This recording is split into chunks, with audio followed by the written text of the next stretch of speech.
क्या आ जाएगी, एक्चुअल आ जाएगा, एक्चुअल स्ट्रेंथ आएगी। अब वो कब आएगी, जब मेरे को एक्चुअल एरिया पता होगा प्लेट का, क्योंकि actual area is totally different, जो सॉलिड प्लेट का और जो होल की हुई प्लेट का अलग है, क्योंकि जिस प्लेट में होल किए होंगे फॉर बोल्ट, उसका जो स्ट्रेंथ होगी वो क्या हो जाएगी, डिक्रीज हो जाएगी। यही रीजन यहाँ पे दे रखा है कि while calculating the net sectional area the deduction for whole, ये होल की डिडक्शन क्यों करते हैं, is made because they decrease the resisting capacity of the member। जब आपने प्लेट के अंदर होल कर दिया तो उसकी जो रेजिस्टिंग कैपेसिटी, जो उसके ऊपर लोड लग रहा होगा, उसको रेजिस्ट करने की कैपेसिटी क्या हो जाती है, डिक्रीज हो जाती है। इसीलिए हम क्या करते हैं, इसका नेट सेक्शनल एरिया निकालते हैं, और उसके हिसाब से हम लोग क्या निकालते हैं कि कितना लोड, कितना स्ट्रेंथ हमारी वो प्लेट बियर कर सकती है। हम उसमें ओवरऑल प्लेट का एरिया नहीं लेते हैं, हम उसके अंदर जो प्लेट का होल करने के बाद जो एरिया आता है उसके हिसाब से हम लोग स्ट्रेंथ निकालते हैं प्लेट की। ठीक है, नेट सेक्शन एरिया क्लियर है, और क्यों करते हैं हम होल्स ये भी क्लियर है। कंसेप्चुअल क्वेश्चन बनता है इसमें से, थ्योरी वाला, कि हम पूरा प्लेट का एरिया क्यों नहीं लेते हैं। क्लियर है? Yes ma'am.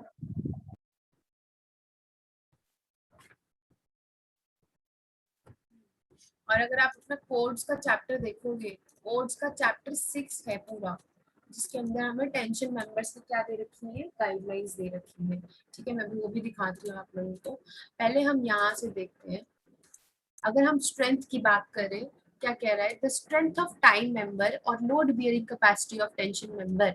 जो भी कोई टेंशन मेंबर हमारा है, जो भी हम डिजाइन करेंगे, उसकी स्ट्रेंथ कैसे होती है, कैलकुलेट। नेट एरिया, जो भी अभी मैंने बताया, जैसे अगर प्लेट ली, प्लेट के अंदर होल्स है, उस होल्स के एरिया को डिडक्ट कर दो तो वो क्या हो गया, नेट एरिया। नेट एरिया को मल्टीप्लाई कर दो परमिसिबल स्ट्रेसेस से। आप लोगों को पता है स्ट्रेस का फॉर्मूला क्या होता है, लोड अपॉन एरिया। ठीक है, और मेरे को ये लोड ही तो चाहिए, ये स्ट्रेंथ बताता है ना, ये स्ट्रेंथ कि कितना लोड मेरा वो टेंशन मेंबर झेल सकता है। तो हम क्या कर देते हैं, स्ट्रेस को मल्टीप्लाई कर देते हैं एरिया से। और जो स्ट्रेस होता है वो कौन सा स्ट्रेस होता है, परमिसिबल स्ट्रेस। अभी कल भी हमने देखा था कि जब भी हम टेंशन मेंबर डिजाइन करते हैं तो परमिसिबल स्ट्रेंथ हम कितनी लेकर चलते हैं, परमिसिबल स्ट्रेसेस कितना लेकर चलते हैं, 0.6 of F Y. F Y क्या होती है वैल्यू, यील्ड स्ट्रेस कितना होता है, 250, क्या यूनिट होती है, 250 न्यूटन पर एमएम स्क्वायर। हाँ जी, यही हमने लेकर चलनी है, ये हमारी क्या है, परमिसिबल स्ट्रेसेस की वैल्यू है। आखिरी में जब हमें ये पता होगा कि एक्चुअल में लोड बाहर से कितना लग रहा है, नेट एरिया हमें पता होगा, तो मेरे को ये पता चल जाएगा ना कि मेरे टेंशन मेंबर की स्ट्रेंथ कितनी है। बस उसी तरह से हमने इसमें अपना जो भी टेंशन मेंबर है, चाहे 2 एंगल लग के बन रहा है, चाहे 2 एंगल और गजेट प्लेट, या फिर सिंगल 1 एंगल या गजेट प्लेट लग के बन रहा है, तो उसके हिसाब से हमें क्या निकालनी है, उसकी स्ट्रेंथ निकालनी है।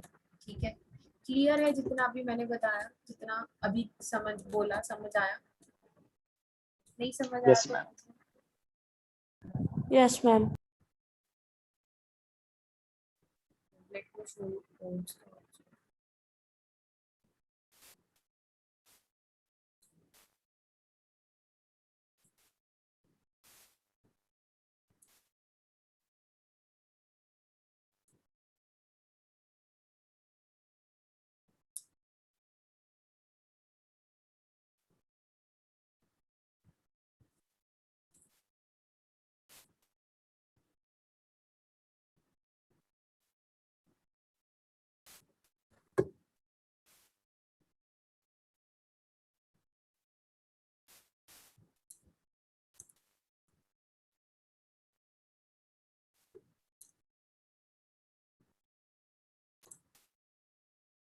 कोड का आपका जो चैप्टर नंबर 6 है, या फिर पेज नंबर 32, जब आप जाएंगे पेज नंबर 32 पे, तो आपको क्या दिखेगा, पूरा जो आपका चैप्टर है टेंशन मेंबर्स का, IS 207 के हिसाब से ये रहा chapter, section 6 design of tension member. सारी गाइडलाइंस आपको उसके अंदर है।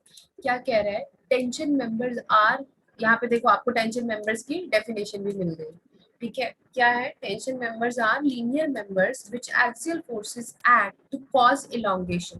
इलोंगेशन मतलब कोई भी मेंबर जिसके ऊपर बाहर की तरफ को फोर्सेस लग रहे हैं जिसकी वजह से उसमें स्ट्रेच अकर करता है या फिर उसकी लेंथ में मतलब इंक्रीमेंट आता है, उसको हम क्या बोलते हैं, टेंशन मेंबर बोलते हैं। Such members can sustain loads up to ultimate load.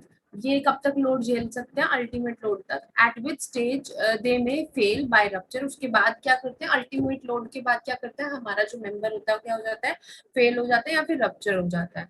However, if the gross area of the member yields over a major portion of its length before the rupture load is reached, the member may become non-functional due to excessive elongation. ठीक है, अगर उसके ऊपर पहले ही इतना load लग चुका होता है पूरे उसकी ग्रॉस एरिया पे, तो वो आपका मेंबर, जिसकी वजह से आपका मेंबर क्या होता है, अनसर्विसेबल हो जाता है और वो प्रॉपर्ली फंक्शन नहीं कर पाता है। Plates and other roll section in tension में also fail by block share.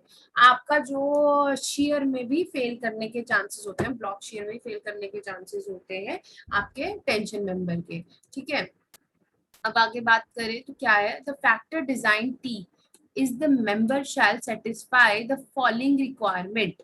अगर जो हमारा टीम मान लो क्या है, लोड एक्ट कर रहा है, it should be less than the design strength of the member. ये तो आपको पता ही है कि आपको शुरू से पता है कि जितना लोड हमारे मेंबर के ऊपर लग रहा है, ठीक है, उसकी वैल्यू हमेशा लेस होनी चाहिए डिजाइन स्ट्रेंथ से, जिसके लिए उस मेंबर को क्या किया गया है, डिजाइन किया गया है। तभी हमारा स्ट्रक्चर क्या होता है, सेफ होता है। ठीक है, तभी हम जो भी आपका ये टेंशन मेंबर जो भी बनाओगे तभी वो आपका क्या होगा, सेफ होगा। तो आगे क्या कह रहा है, the design strength of member under axial tension TD is the lowest of the design strength due to yielding. हम यील्डिंग जो यील्डिंग वाली वैल्यू होती है ग्रॉस सेक्शन की, उसकी क्या होती है, लोएस्ट ऑफ द वैल्यू हमें पिक करनी है। अब इसके अंदर हमारे पास क्या होती है, जो टेंशन के अंदर ना तीन तरह से हमारा जो मेंबर है तीन वे से फेल कर सकता है। ठीक है, रप्चर में फेल कर सकता है, ब्लॉक शेयर में फेल कर सकता है, या फिर ड्यू टू यील्डिंग फेल कर सकता है। तो जो आपकी शेयर, जो आपकी जो स्ट्रेंथ है ना टेंशन की, हम तीन तरह से निकलती है IS 2007 के हिसाब से अगर हम बात करें तो। सबसे पहली कौन सी हो गई, जो due to design strength due to yielding, जो यील्डिंग वाली वैल्यू हो गई। दूसरी क्या होती है, क्रिटिकल सेक्शन, मतलब रप्चर आपका क्रिटिकल सेक्शन के अलॉन्ग, जिसको TDG से डिनोट करते हैं। और आखिरी में ब्लॉक शेयर। इन तीनों में से जो भी लीस्ट वैल्यू होगी उसमें हमारा मेंबर क्या करेगा, फेल कर जाता है। ठीक है,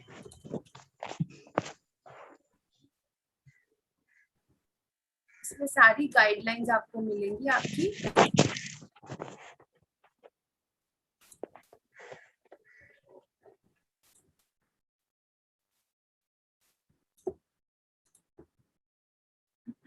टेंशन मेंबर्स की बाकी धीरे धीरे इसमें से करेंगे, जब हम 2007 वाली गाइडलाइंस पढ़ेंगे तो मैं आपको इसमें से पूरा इसको एक्सप्लेन करूंगी। बाकी जैसे 6.2 क्या कहता है, यील्डिंग के अंदर जो हमारी design strength due to yielding of cross section, अगर हमारा जो क्रॉस सेक्शन है ड्यू टू यील्डिंग फेल कर रहा है तो हम उस पहले पूरा वो निकालेंगे, उसकी स्ट्रेंथ निकालेंगे। उसका फॉर्मूला यहाँ पे गिवन है, AgFy by gamma am not. Gamma am not कितना होता है, 1.1। टेबल 5 आप देख सकते हो, वहाँ पे वैल्यूज ही गिवन है हम लोगों को। तो हम यहाँ पे गामा एम नॉट लेकर चलते हैं 1.1। ठीक है, और एफ वाई क्या होती है, यील्ड स्ट्रेसेस। एजी क्या होता है, ग्रॉस सेक्शन एरिया होता है हमारी पूरी प्लेट का। ठीक है, तो ये तो क्या होगा, design strength due to yielding of gross section, मतलब पूरे सेक्शन की आपकी यील्ड आप निकालते हो। फिर उसके बाद क्या आता है हमारे पास कि design strength due to rupture of critical section. जो आपका कोई भी क्रिटिकल सेक्शन, मान लो अगर चेन रिवेट, मानो अगर आप चेन रिवेटिंग कर रहे हो, ठीक है, या फिर आपने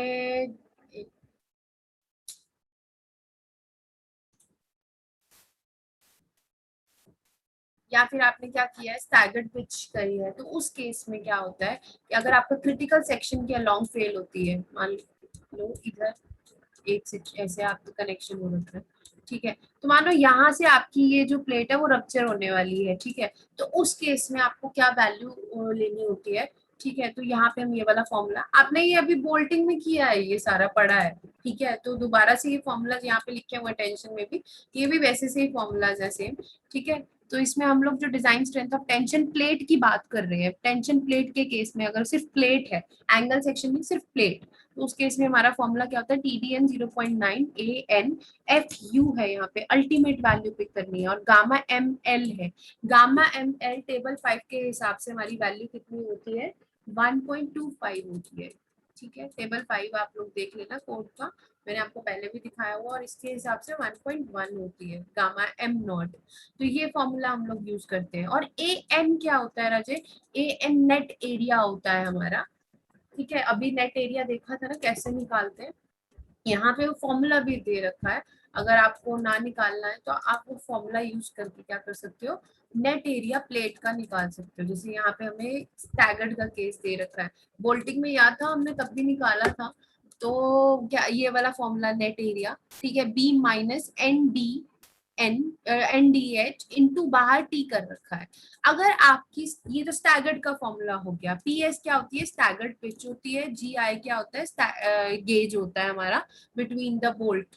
जैसे मान लो ये बोल्ट इधर लगा हुआ है, एक बोल्ट इधर, इसके बीच में एक इधर, तो यहाँ पे गेज इन दो इधर जहाँ पे भी बाहर की तरफ फोर्स लग रही है, इन दो के बीच का जो गेज डिस्टेंस होता है। और स्टैगर्ड पिच क्या होती है, ये जो इंक्लाइंड बोल्ट्स है ना, इनके बीच का जो incline distance centre to centre, ये हमारा स्टैगर्ड पिच होती है। लेकिन अगर ये स्टैगर्ड पिच नहीं है, सीधा हमारे इस तरह से बोल्ट्स लगे हुए हैं चेन रिवेटिंग में, तो ये वैल्यू 0 हो जाती थी। याद आया, बोल्ट्स में किया था ना ये, हाँ कि ना? Yes ma'am. किया था ये बोल्ट्स में। अगर नहीं याद आ रहा है, मैं दोबारा वही बता रही हूँ, ये उसके दोबारा फॉर्मूला ये वाले यूज होंगे। तो आप यहाँ से नेट एरिया एक सिंगल प्लेट का अगर निकालना हो जिसमें चेन रिवेटिंग हो रखी है, स्टैगर्ड नहीं है, तो ये वाली वैल्यू तो 0 हो जाएगी। अभी तो फिर फॉर्मूला क्या होगा, B माइनस NDH इंटू बाहर ब्रैकेट में क्या, बाहर क्या है T। मतलब क्या है कि अगर सिंपल चेन रिवेटिंग है तो प्लेट की विड्थ क्या है B, और थिकनेस कितनी है T, तो B इंटू T करोगे पूरी प्लेट का एरिया, उसमें से माइनस क्या कर रहे हैं हम लोग, नंबर ऑफ जो भी हमने बोल्ट होल किए होंगे ना वो, इंटू क्या कर देंगे उसका डाया ऑफ द होल, जो भी ये डाया ऑफ द होल होगा ना। और आपको पता है हमने क्या करते थे, अगर बोल्ट का डाया 25 mm से ज्यादा है तो ग्रॉस डाया कितना होता था, 2 mm होगा मैम। तो उसमें हम 2 mm ऐड कर देते थे। ठीक है, तो वो यहाँ पे लिखा भी हुआ है, देखो DH के आगे, diameter of the bolt hole 2 mm in addition to the diameter of the hole in case of directly punched holes. तो अगर डायरेक्टली पंच्ड है, या फिर अगर आपको डाया वाला कंडीशन मैंने आपको बताई हुई थी, तो हम उसमें 2 mm क्या कर देते थे, ऐड कर देते होते थे। तो ये तो आपका हो गया सिंपल केस। स्टैगर्ड केस अगर होगा तो आपको ये देखना है कि कितने बोल्ट स्टैगर्ड में लगे हुए हैं। जैसे अगर मैं यहाँ पे बात करूं, ठीक है, तो यहाँ पे हमारे टोटल 1 2 3 4 5 बोल्ट बिल्कुल स्टैगर्ड में लगे हुए हैं, तो एन कितना हो जाएगा 5। और आपको यहाँ पे स्टैगर्ड पिच गिवन है PS, अगर ये सेम है स्टैगर्ड पिच तो PS सेम हो जाएगा। ठीक है, एंड और ये क्या हो जाएंगे हमारे पास, ये जी क्या है, गेज। तो जब स्टैगर्ड होगा तो आप ये वाली वैल्यू भी साथ में यूज करोगे, जो स्टैगर्ड वाली फॉर्मूला है। स्टैगर्ड वाली नहीं है, अगर हमारी डायरेक्ट चेन रिवेटिंग हो रखी है या चेन में बोल्ट्स लगे हुए हैं, तो हम सीधा ये वाला फॉर्मूला यूज करेंगे। क्लियर है? यहाँ पे सारी गाइडलाइंस हैं आपको, इसमें जैसे जैसे हम न्यूमेरिकल करेंगे मैं आपको सारी गाइडलाइंस इसकी एक्सप्लेन करूंगी। ये आपकी पूरी जो सेक्शन 6 है, ये सिर्फ और सिर्फ टेंशन मेंबर्स का है कोड में। ठीक है, याद रखना अपना पेज नंबर कौन सा था, 32, और सेक्शन क्या था, 6। काफी आज के लिए इतना, इसको रिवाइज